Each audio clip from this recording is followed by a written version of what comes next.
En 1792, la France est en pleine révolution. Depuis le 21 septembre, au lendemain de la bataille de Valmy, le pays est dirigé par un nouveau régime républicain appelé la Convention nationale. La victoire décisive de l'armée française à Valmy a engendré l'abolition de la royauté, l'éviction de Louis XVI et l'avènement de la Première République. Mais le nouveau régime est menacé à ses frontières par les monarchies étrangères qui craignent que les idées révolutionnaires qui agitent la France se propagent dans le reste de l'Europe. Pour faire face à la première coalition, la République a besoin de soldats. Le 10 mars 1793, à Paris, l'Assemblée de la Convention ordonne une levée en masse de 300 000 hommes dans toute la France. 300 000 hommes, de 20 à 25 ans, doivent être recrutés dans l'armée républicaine pour faire face aux monarchies européennes qui menacent le pays. Le Saint-Empire, l'Angleterre, la Prusse, presque toute l'Europe a formé une alliance pour combattre la France révolutionnaire. Il s'agit de la première coalition. Le jour de l'annonce de cette levée en masse, des soulèvements de paysans se forment dans de nombreux départements de France. Ces populations, jusque-là indifférentes à l'agitation parisienne, ne supportent pas qu'on leur demande de verser leur sang pour le nouveau régime républicain. Dans le département de la Vendée, les populations locales, essentiellement composées de paysans, sont attachées au catholicisme.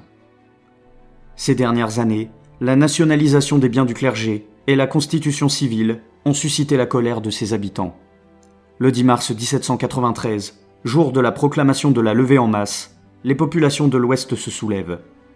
La Convention réclame des hommes pour la guerre, mais les Vendéens refusent de rejoindre les rangs républicains. Aussi, la colère qui gronde dans ces territoires est liée à d'autres motifs. Outre les mesures antireligieuses des révolutionnaires parisiens, l'exécution du roi Louis XVI par la Convention le 21 janvier a profondément marqué les esprits. Aussitôt, un vent de révolte se lève à l'ouest. Dans les Mauges, le Choletais, le Bocage vendéen, le Marais de Châlons et le Pays de Retz, les paysans prennent les armes contre la République. Le 11 mars, une foule en colère se rassemble et décide de marcher sur la ville de Machecoul. Dans cette bourgade se tiennent la garde nationale et la commission de recrutement. À l'entrée du bourg, la foule armée de fourches fait face aux gendarmes et aux gardes nationaux qui prennent aussitôt la fuite. Mais la foule les poursuit. Plusieurs gardes nationaux sont massacrés, ainsi que quelques bourgeois, connus pour leur sympathie républicaine. Le lendemain des incidents de Machecoul, les autorités nantaises exigent la reddition des coupables. Les insurgés refusent. Ils constituent un comité royal et proclament. Le peuple du Pays de Retz déclare qu'il ne reconnaît et ne reconnaîtra jamais que le roi de France pour son seul et légitime souverain. Nous ne reconnaissons plus la prétendue Convention nationale, ni les districts, ni les départements. Les rebelles déclarent que leur unique souverain n'est autre que le dauphin Louis, fils et héritier de Louis XVI. Cette proclamation marque le début des guerres de Vendée. Les insurgés choisissent leur chef. Jacques Catolino, un colporteur voiturier, et Jean-Nicolas Stofflet, un garde-chasse. Mais les révoltés sont des paysans ou des artisans sans aucune expérience militaire. Bientôt, ils vont être rejoints par des chefs plus expérimentés, comme Delbé, lieutenant de cavalerie, ou Charette, ancien officier de marine. Ils sont aussi rejoints par des nobles, comme le jeune Henri du Vergier, comte de la Roche-Jacquelin. Ce sous-lieutenant de cavalerie n'a que 20 ans. Intrépide, il avertit ses compagnons d'armes. « Allons chercher l'ennemi. Si je recule, tuez-moi.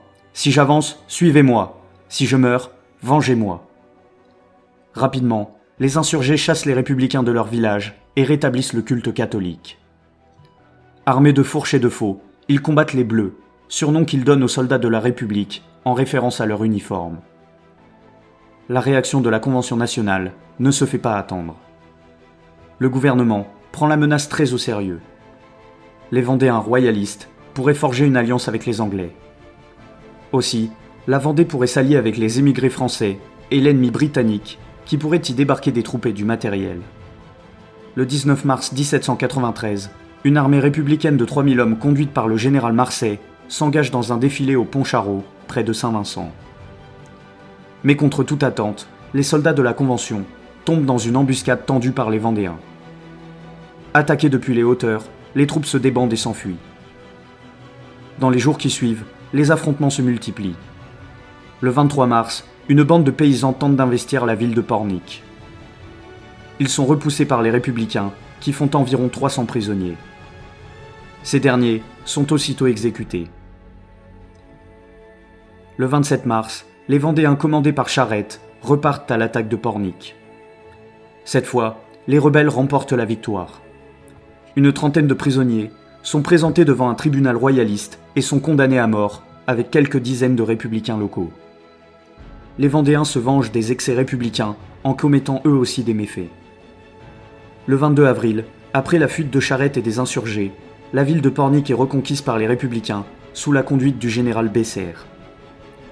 Mais entre-temps, la guerre civile s'est étendue dans une vaste région qui s'étend du sud de la Loire au nord des Deux-Sèvres.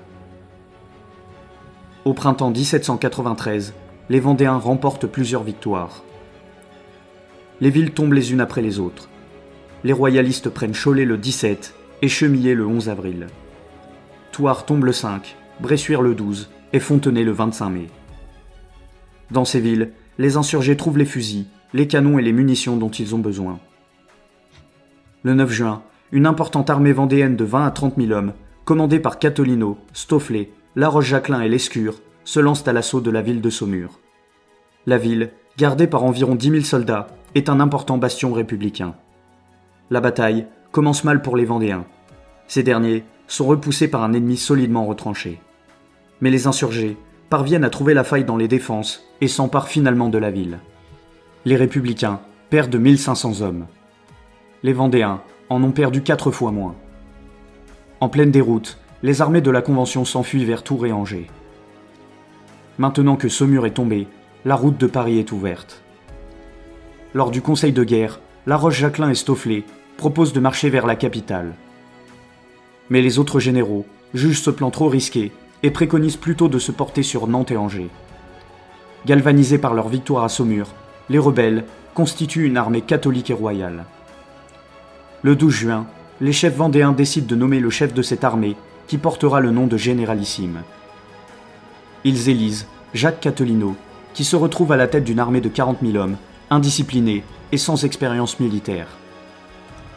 Mais la plupart de ces soldats ne se privent pas de rentrer chez eux quand cela leur chante, sitôt que le danger est passé, pour retourner travailler au champ. Mais contre toute attente, cette armée va de succès en succès. Le 18 juin, les troupes de Catolino se lancent à la conquête d'Angers. Face à elles se trouvent 40 000 soldats républicains inexpérimentés. Ce sont pour la plupart des hommes recrutés pendant la levée en masse dans les différentes régions de France. Angers tombe rapidement aux mains des Vendéens. Le 29 juin 1793, Catolino se présente devant la ville de Nantes à la tête de 40 000 hommes. Charette doit le seconder avec une autre armée de 10 000 insurgés au sud de la ville. Mais la manœuvre est mal combinée et mal comprise par les combattants. La ville est rudement défendue par 12 000 républicains. Toutefois, Jacques Catolino parvient à faire une percée à la porte de Rennes. Les Vendéens investissent la ville. La victoire semble leur tendre les bras. Encore une heure, et Nantes sera prise. Catolino charge au milieu de ses hommes jusqu'à la place Viarme. Mais un coup de feu est tiré depuis une fenêtre. Grièvement blessé, le généralissime s'effondre. Voyant leur chef mis hors de combat, les Vendéens, secoués par la panique, battent en retraite. La bataille de Nantes est une défaite. Catolino est transporté à Saint-Florent. Il meurt de ses blessures le 14 juillet 1793. Finalement, un autre chef est désigné. Maurice Delbé devient le nouveau généralissime. Privé de Catolino et coupé dans leur élan à la bataille de Nantes, la rébellion vendéenne se poursuit malgré tout. Le 1er août, un décret de la Convention ordonne la destruction et l'incendie de la Vendée. La mise en œuvre de ce plan est confiée au général François Westermann. Ce dernier ravage littéralement le territoire vendéen en état d'insurrection. En novembre 1793, il rapporte son action à la Convention. Il déclare « Il n'y a plus de Vendée, citoyens républicains. Elle est morte sous notre sabre libre, avec ses hommes et ses enfants. Suivant les ordres que vous m'aviez donnés, J'ai écrasé les enfants sous les sabots des chevaux. J'ai massacré les femmes, qui n'enfanteront plus de brigands. Je n'ai pas un prisonnier à me reprocher. J'ai tout exterminé. Le 14 août, l'armée catholique et royale défait les républicains dans la plaine de Luçon. En 2 jours, plus de 100 villages de l'Ouest se rebellent. Du 19 au 22 septembre, les royalistes remportent 5 victoires en 5 jours, à Torfou, au Pont-Barré, à Montaigu, Clisson et Saint-Fulgent. Une fois de plus, les rebelles mettent les républicains en déroute. Dès la fin du mois, 20 000 insurgés se rendent maîtres de la région et chassent et massacrent les républicains. De nouveau, ils menacent de marcher sur la capitale. Mais les chefs vendéens commencent à se disputer, et bon nombre de combattants de leur armée retournent à leurs fermes, à leurs champs, à leurs foyers. Désorganisés et affaiblis, les insurgés essuient une grave défaite à Cholet le 17 octobre 1793. Devant cette menace, la Convention déploie des renforts. Le gouvernement envoie 100 000 hommes en Vendée, dont les invincibles Mayençais, des soldats d'élite qui ont combattu avec bravoure en Allemagne durant le siège de Mayence. Cette armée est placée sous les ordres des généraux Kléber et Axo. Entre les mois d'octobre et décembre 1793, l'armée catholique et royale est progressivement détruite durant ce qui sera appelé la virée de Galerne. La répression tourne au massacre. À Nantes, un député de la Convention, Jean-Baptiste Carrier, ordonne l'exécution de milliers de personnes. 2 à 3 000 individus, prisonniers de guerre vendéens, chouans, prêtres, hommes, femmes ou enfants, sont noyés dans la Loire entre novembre 1793 et janvier 1794. Le 12 décembre 1793, les Vendéens essuient une sévère défaite à la bataille du Mans. Quelques jours plus tard, les 22 et 23 décembre, ils sont écrasés à la bataille de Savenay. Environ 6 000 Vendéens trouvent la mort, et plusieurs centaines de prisonniers sont fusillés par les républicains. Après 9 mois d'exploits, l'armée catholique et royale est anéantie. Les grands chefs de l'insurrection meurent les uns après les autres au début de l'année 1794. Le 6 janvier, le généralissime d'Elbé, qui a été capturé par les républicains, est fusillé sur la plage de Noirmoutier avec 1500 de ses hommes. Le 28 janvier, le général en chef Henri de la Roche-Jacquelin est tué à Noyers, au détour d'un chemin, par un soldat en embuscade. Après 10 mois de guerre civile en Vendée, entre républicains et insurgés royalistes, les députés de la Convention et le Comité du Salut public donnent carte blanche au général Turreau. Le 19 janvier 1794, on lui ordonne de réprimer ce qu'il reste de l'insurrection. Son armée prend la forme de 11 colonnes infernales qui vont ravager la Vendée. De janvier à mai 1794, les colonnes quadrillent le territoire des insurgés en Maine-et-Loire, dans la Loire inférieure, la Vendée et les Deux-Sèvres. Toutefois, les ordres de Turreau ne sont pas appliqués de la même manière par les différents généraux. Certains tentent de limiter les exactions. D'autres ravagent tout sur leur passage, commettant incendies, pillages, viols, tortures et massacrent des populations. Ces atrocités coûtent la vie à des dizaines de milliers de personnes et valent aux colonnes incendiaires d'être surnommées les colonnes infernales. Mais le plan de Turreau a complètement échoué. Il a même un effet contraire à celui qui était recherché. Les excès des républicains ont réveillé les ardeurs des insurgés. Ces derniers redressent la tête et se regroupent derrière les derniers chefs survivants. Ils sont commandés par Charette et Stofflet. Les républicains essuient des revers. Au Clouseau, le 20 mars, les soldats de la Convention sont battus par les troupes de Charette. Pire encore, le général républicain Axo y trouve la mort. Le 28 mars, à la bataille des Ouleries, la colonne du général Crouzat est décimée. Face aux multiples échecs, le 13 mai 1794, le général Turreau est destitué. Mais la situation évolue.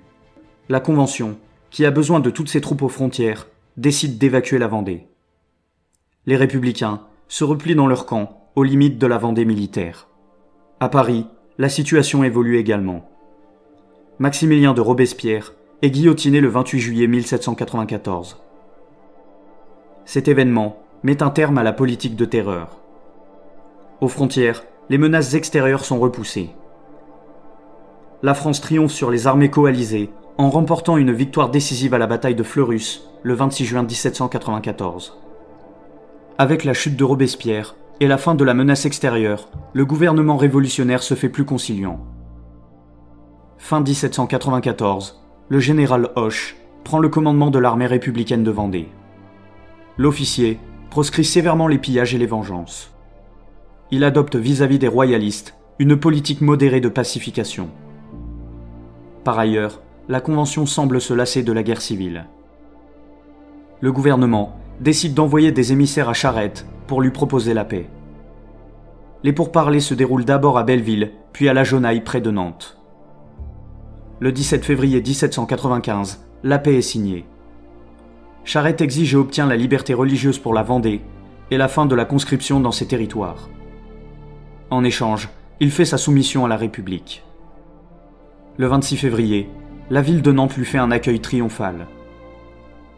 La guerre de Vendée semble définitivement terminée. Mais la paix ne dure que quelques mois, car Charette décide de relancer les hostilités. Le général vendéen mène une guérilla autonome. Il se retrouve isolé dans le bocage avec une poignée de partisans. Les derniers chefs de l'insurrection meurent en 1796. Stofflet est capturé et fusillé à Angers le 25 février. Charette est activement recherché. Finalement, il est capturé le 23 mars, dans le bois de la Chaboterie, à Saint-Sulpice-le-Verdon. Il est fusillé le 29 mars. La première guerre de Vendée vient de prendre fin. Le souvenir des atrocités va alimenter les rancœurs durant de longues années. Le conflit vendéen, qui a ravagé l'ouest de la France entre 1793 et 1796, a causé la mort de près de 100 000 personnes. Le soulèvement de Vendée connaîtra d'ultimes sursauts en 1799 et en 1815.